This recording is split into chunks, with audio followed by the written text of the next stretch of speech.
I'm Harrison Graham. We got some new Bears coaching rumors that we're going to dive into here in just a moment, but I want you guys to sound off first.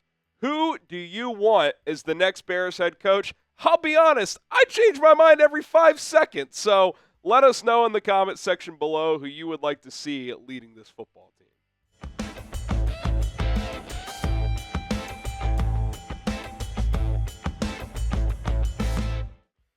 All right, welcome into Bears Now. Let's get into Adam Schefter's report here as he had some interesting nuggets on the Monday Night Countdown before the Bears' latest drubbing to the Minnesota Vikings last night. Basically saying the chatter in NFL circles is that this search will be with the offense in mind, and obviously pairing someone with Caleb Williams, which is what he goes on to say here. They're going to go on a search to find a partner for Williams because he becomes the most important asset to sell to a coach. You have to figure that they're going to want to get some type of offensive-minded head coach that they can get the best out of Caleb Williams. You're going to see them, I would think, talk to Ben Johnson. You'll see them talk to a number of other candidates. Many people around the league believe that when the coach hire is made, that it will be made with the offense in mind. Now, I think the dream scenario is you do go offense, he hits, and you've got the quarterback, head coach / play caller pairing for the next decade plus. I think that's the quickest path to success in today's NFL. You see it all over the league with McVay with first Goff and then now Stafford. Obviously, the Niners have had a down year, but Shanahan with Purdy. I think ideally that is the setup. Reed and Mahomes, obviously. Now, doesn't have to be that way. There are plenty of examples of CEO head coaches or even defensive head coaches, but I think the most sustainable long-term solution is quarterback head coach pairing where the head coach is the play caller because there's no risk of losing that play caller to another franchise. Clearly, it's been an up and down rookie campaign for Caleb Williams. I think the talent is clear. I think there's been a slight regression here since Thomas Brown has taken over the full team. I just think they've asked Thomas Brown to pull off the impossible here, to go from pass game coordinator to OC to head coach. And look, hand up, I thought Thomas Brown earned this opportunity. I'm not saying it was the wrong call, but maybe it would have been best to just leave him in the booth and keep his focus on developing the quarterback. You still would have had to fire Matt Eberflus, so I want to make that clear, but maybe you just should have made Tim Hightower the head coach. But regardless, you didn't do that. Moving forward, he needs a strong voice to develop him. Like, they need someone to get in there and coach him hard and develop him properly because the talent is all there. Like, even the biggest detractors can admit there's been some really good moments at times this season. It's how do you fine-tune that? How do you polish that? How do you get him to be more consistent and decisive as a quarterback and as a playmaker? Because at times it looks awesome and at times it doesn't look very good. That's just the reality of the situation right now. He's a rookie. I'm not punting on the kid. I believe in the talent, but if you don't get the right coach, you're not going to see it reach its fullest potential here in Chicago. So, again, the dream scenario is get an offensive guy that works, but I don't think you should be so narrow-minded to that option because if you're not sold on any of these offensive-minded guys, well, that's a problem in itself. All right, we're going to be here covering this Bears coaching search today, tomorrow, the next day, every day until they hire a new head coach. We're going to have you covered. So hit that subscribe button, turn on notifications here on Chicago Bears Now. All right, a lot of Mike Vrabel buzz out there right now. Albert Breer hopping on ESPN 1000 earlier today, believing that Vrabel will be the favorite to land this job. We're going to dive into that and what Breer said here in just a moment. But first, I do have to tell you guys about our sponsor, Rocket Money. Listen, we know we got to spend some money the holiday season, but if you're looking to maximize your budget and stay on top of your finances, Rocket Money is the app for you. It's a personal finance app that will help you find and cancel any subscriptions that you no longer want. And believe me, you probably have a few that, A, you don't even realize you're paying for, or B, you're like, I actually don't use that anymore. I don't watch shows on that platform anymore. I'm just going to go ahead and cancel that. And with a click of a few buttons, they will help you cancel those services, and you can save up to $740 per year if you maximize the utilization of Rocket Money. Tons of other features as well. You can lower your bills by up to 20%. Just take a picture of your bill, send it to Rocket Money. They'll try to find the best options for you. Awesome finance app. My wife and I use it on a weekly basis to stay on top of our finances. RocketMoney.com/Bears now. Use our link to download the app today. It helps us. It's going to help you. Link is in the comments and in the description. Stop wasting money on things you don't use. Download Rocket Money today.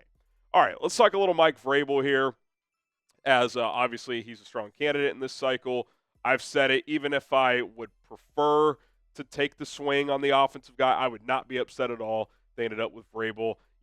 I kind of get in these modes where I'm like, you got to go offense. You got to get someone to pair with Caleb and get this offense to look like an NFL offense for the first time in the history of this goddamn franchise. But then I watch them play, and I'm like, this team kind of has a culture issue, and I know we overuse that word in sports. It kind of feels like Vrabel could fix that, so I go back and forth all the time. Here's what Albert Breer said on ESPN 1000 today. He said, I think Vrabel will be at the top of the Bears list.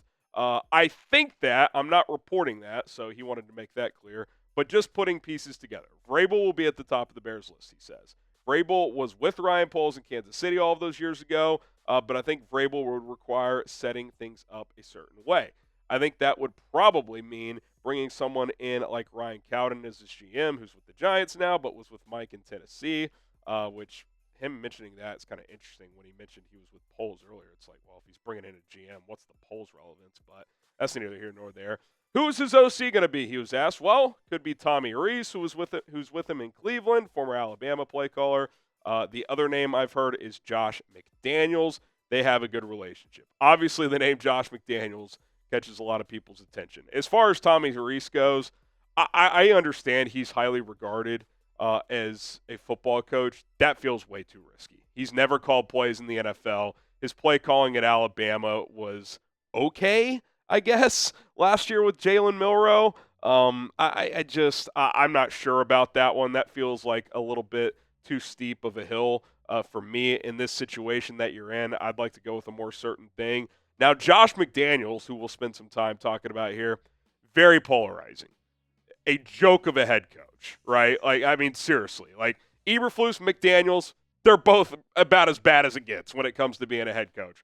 But to Josh's credit, his resume as an OC is pretty impressive. He is a big part of Tom Brady's development. Now, if you want to sit there and say it's Brady, greatest of all time, would have worked regardless, I guess. He was a 6th-round pick out of Michigan, and McDaniels helped turn him into a several MVP winner, Super Bowls, all that stuff. Now, I don't think we should give McDaniels too much credit for that, but he was with Tom Brady early in his career, later in his career. I think that means something.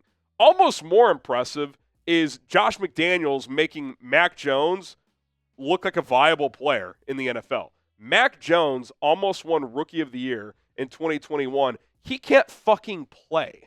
So I think that's pretty noteworthy when it comes to Josh McDaniels' resume. Seriously, look at the difference here. With McDaniels, the accuracy was great, almost threw for 4,000 yards, passer rating above average. I'm not going to act like Mac Jones was incredible. Without him, he's a backup. Period, end of story. Can't throw the ball downfield. Accuracy, okay, still decent, but a lot of that is just check down Charlie stuff. Turnover machine. Mac Jones looked like at least a serviceable starter with Josh McDaniels. Without him, he cannot play in this league. Now, is McDaniels the right guy for Caleb Williams? I don't know. He seems like a quirky personality guy, McDaniels does, but if he's just in charge of the offense and the quarterback, we've seen that work. Now, he had Belichick as the head coach, but Vrabel's a pretty strong-minded guy as well. Another guy he obviously has a relationship with during their time together in New England when Vrabel was a player. So, it's still, there's something about McDaniels that just stinks. It makes me pretty nervous.